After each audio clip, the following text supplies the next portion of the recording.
저 1963년에 자유문학으로 남궁해라는 이름으로 그 필명입니다. 성을 완전히 바꿨죠. 투고를 했었는데 이 무렵에 그 당시 투자들은 거의 대부분 필명이거나 익명으로 투고를 했습니다. 왜냐하면 떨어지면 창피스럽고 그 본명이 노출되는 것도 싫어했어요.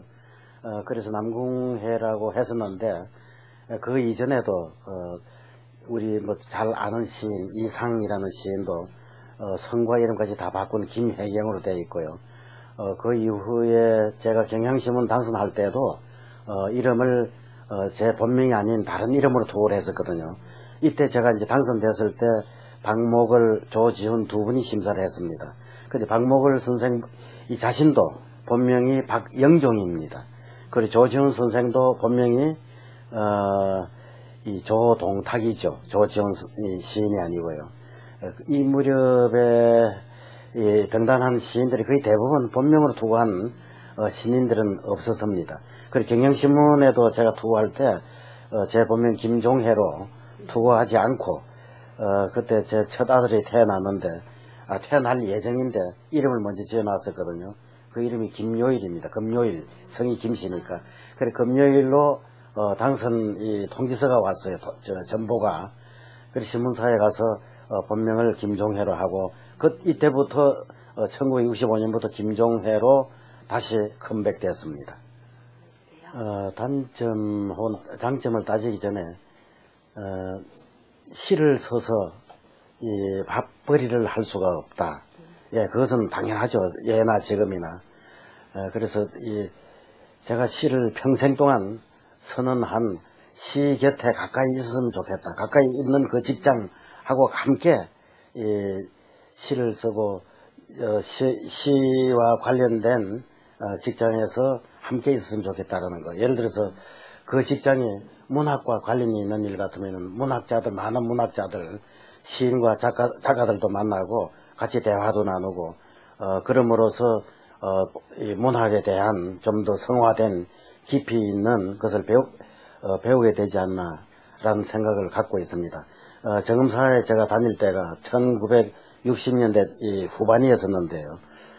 그 무렵에 정음사에서는 세계문학 전집이 간행되었어요. 그래서 이 세계문학 전집을 정말 정독해서 공부를 했었습니다. 그리고 1970년대 초에 나라사랑이라는 외솔회라는 그 외솔 최연배 선생의 기빈 추모 단체가 있는데 여기서 나라사랑이라는 잡지가 나왔었거든요. 여기에서 인물 잡지가 개간호로 나왔는데 여기에서 우리 근세 인물, 뛰어난 인물들이 한호 매호 특집이 되어 나왔었죠. 이 특집 하면서 비로소 제가 많은 공부를 했었는데 제가 얻은 것은 시에 있어서의 역사의식, 그것을 배운 것입니다. 그래서 그 이후에도 출판사를 하면서 제가 창립한 문학세계사도 역시 문학과 관련 있는 평생 공부하면서 살아가는 직장이 되는 거, 그것을 바라고 원했던 거죠. 독도 사랑 시낭송 시집하기 전에요. 제가 시인협회 회장이 되고 난 다음에 첫 번째 한 행사가 한국 현대시 100년을 기념하고 자축하는 그런 시낭송 모임을 가졌습니다. 네, 그게 아마 우리나라 최초고 세계에서 최초인 KTX 달리는 고속철에서 시인들이 대거 시낭송을 했다는 거죠. 그것도 이제 한국 현대시 100년을 축하하는 그런 모임이었습니다. 그게 이제 부산 시인축제였습니다. 그 행사를 끝내고 그 다음에 이제 국토사랑, 국토 지키기, 평소 시에 소외되어 있는 곳이 어디인가. 그래서 저희들이 생각한 것이 울릉도, 독도였었습니다. 그러면 시인들이 거기 가서 국토 지키기, 국토사랑 시낭송을 하자. 그래 준비하는 와중에 금년 2월 20일 시마네현에서, 일본 시마네현이죠. 다케시마의 날을 해서 2월 20일 조례 제정을 해서 자기 땅이라고 했었죠. 그러니까 이것이 이제 이 불을 붙인 거죠. 이 나라 사랑, 민족 사랑에 대한 우리 전 이 한국 사람들이 마음속에 이 불을 붙인 것이죠. 그래서 이것이 이제 우리 모든 시인들이 국토 사랑, 더 구체적인 독도 사랑에 관한 시를 쓰고 시낭송회를 가지는 계기가 되었습니다. 이때 우리 시인들이 간 시인 숫자가 약 한 160명쯤 됐었거든요. 근데 독도 주변에 갔었는데 이 풍파가 바람이 심해서 그 입도하지는 못했지만은 독도를 돌면서 우리는 마음껏 독도가 우리 땅이라는 거 자랑을 하고 그리고 만방에 선포를 했었습니다. 독도는 우리 땅. 그리고 이 독도 행사 끝나고 다시 돌아왔어요.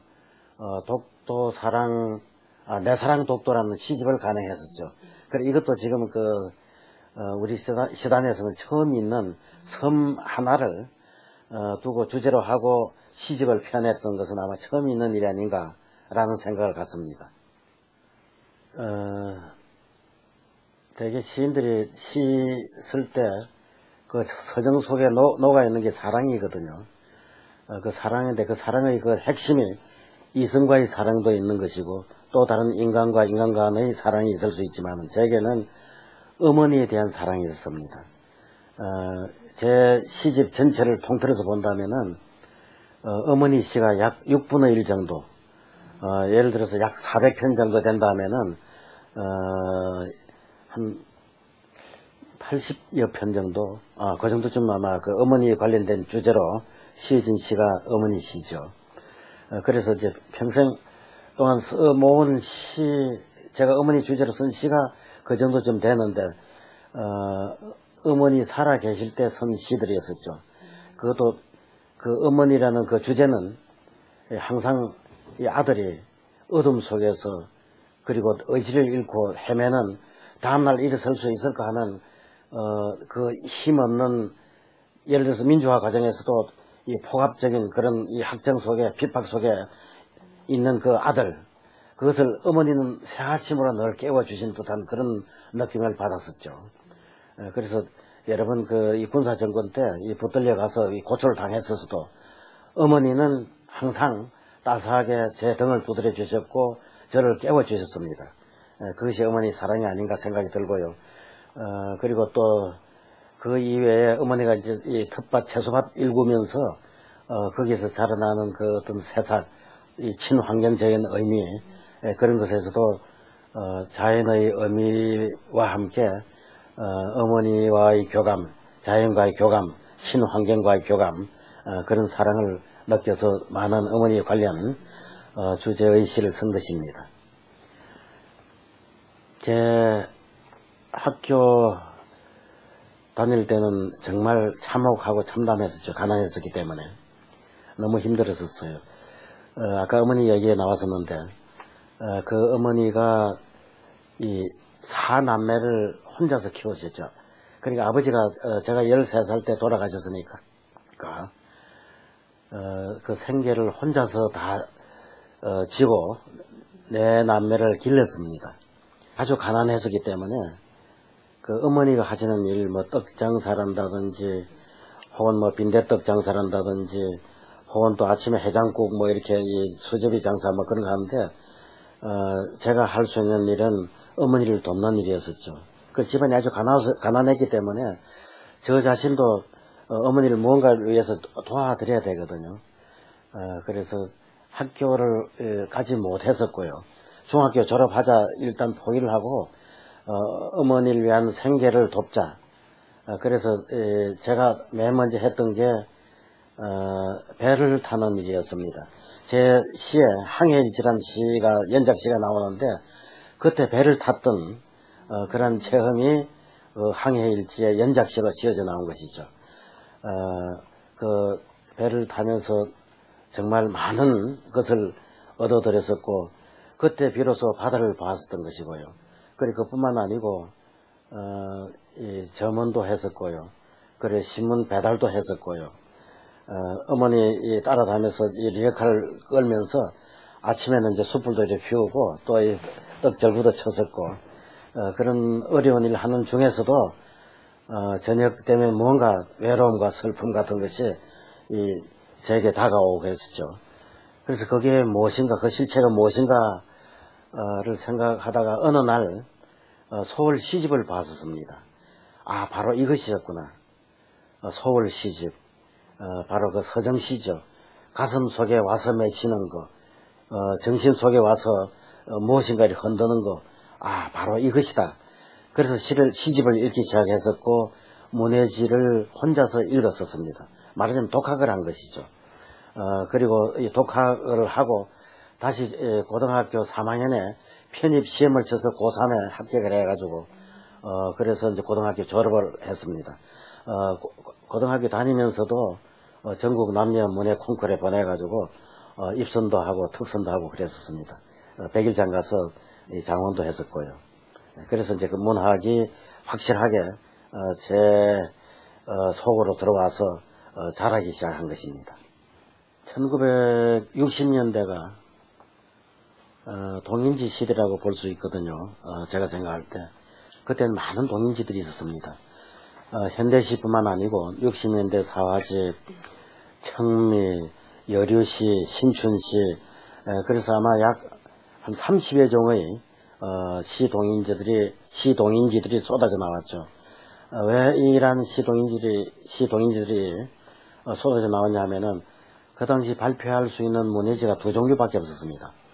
현대문학이라는 잡지, 그리고 자유문학이라는 잡지, 딱 두 종류였었고, 자유문학도 이 60년대 초에 또 이 종간호를 내고 폐간됐습니다. 그래서 이제 동인지로 시민들이 돌파구를 뚫어보자 해서 아마 동인지들이 이렇게 쏟아져 나왔지 않나 생각됩니다. 그 가운데서 저는 신연대라는 동인지 창간 동인이었었죠. 5집까지 동인 활동을 했었고요. 그리고 그 다음 12집부터 현대시 12집부터 현대시 동인의 권유로, 그러니까 말하자면 스카우트 된 거죠. 저는 이제 신춘 문예 당선 시인들이 참가하는 신춘시도 갈 수가 있고 현대시에도 갈 수 있는데, 현대시 동인 구성원들이 오히려 그 에콜 형성이 잘 된다 생각해서 현대시로 갔었죠. 그래서 현대시에서 몸담으면서 26집까지 현대시 동인 활동을 했습니다. 이 구성원들 보면은 허만하, 김영태, 정진규, 이승훈, 이수익, 그리고 마종하, 그리고 오탁번, 이런 유수한 좋은 시인들이 함께 몸담아서 활동을 했었죠. 그것이 이제 26집에서 끝나고 한 15년 정도 쉬었다가 1990년대 다시 현대시 동인들이 뭉쳤죠. 그러니까 어제의 용사들이 뭉친 예비군들이 아니고요. 각자 이제 나이가 들어가니까 서로 뭉쳐서 새로운 시인들, 좋은 시인들에게 무엇인가 등을 밀어주는 좋은 역할을 해가자, 비례를 주는 좋은 역할을 하자. 그래서 이제 이 동인 활동을 했습니다. 그래서 거기 현대시 동인상이라는 것을 만들어서 시상도 하고 경례도 해서 그게 제 10회까지 주어진 겁니다. 거기에는 좋은 신인들이 많이 수상을 하게 되었었죠. 근데 어느 시인이고 자기가 쓴 시집은 다 애착이 가는 것이죠. 옛 속담에 10손가락 깨물어서 안 아픈 손가락은 다 사랑에 가고 애착이 있는 시집이죠. 모두 다 저로서는 뼈에 각인된 그런 시로서 모아진 시집이죠. 그 가운데서 조금 전에 언급 안 한 시집이 하나 있는데요. 그게 어떤 시집이냐면은 천로 일어서다라는 장편 서사시입니다.